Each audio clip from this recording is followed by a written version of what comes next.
নজর রাখবো পরবর্তী সংবাদে।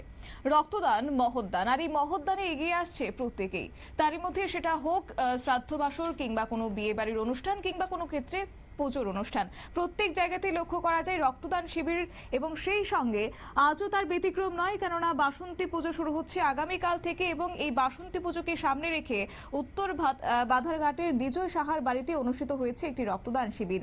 আর এই রক্তদান এই নিয়ে দ্বিতীয় বছর পড়লো তাদের রক্তদান উৎসব। এই শিবির ওনার পরিবার, আত্মীয় পরিজন সকলে এগিয়ে এসে রক্তদানে যোগদান করেছেন। কি রয়েছে বক্তব্য শুনুন।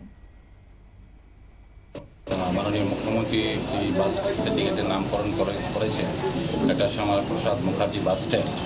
সেই বাস স্ট্যান্ডেরই আমাদের শ্রমিক সংগঠনের নেতৃত্ব শ্রদ্ধেয় বিজয় সাহা মহোদয়, ওনার বাসভবনে 46 বছর ধরে এই পূজা অনুষ্ঠিত হচ্ছে এবং সেটা ওনার বাসভবন আমাদের 8 নং টাউন বরদলি মণ্ডলের অন্তর্গত 34 নং ওয়ার্ডের 32 নং বুথে অনুষ্ঠিত হয়।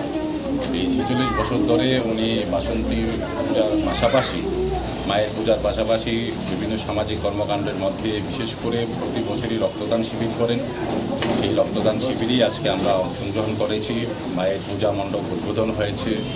আমার পাশে রয়েছেন আমাদের আগরতলা পৌর নিগমের সম্মানীয় সাউথজোনাল চেয়ারম্যান শ্রদ্ধেয় অভিজিৎ মল্লিক মহোদয় এবং উপস্থিত রয়েছেন এই 40 নং ওয়ার্ডের কর্পোরেটর শ্রদ্ধেয়া শম্পা সরকার চৌধুরী মহোদয়া। উপস্থিত রয়েছেন আমাদের 39 নং ওয়ার্ডের কর্পোরেটর অলোক রায় মহোদয় এবং উপস্থিত রয়েছেন আমাদের দক্ষিণাঞ্চল ক্লাব কমিটি।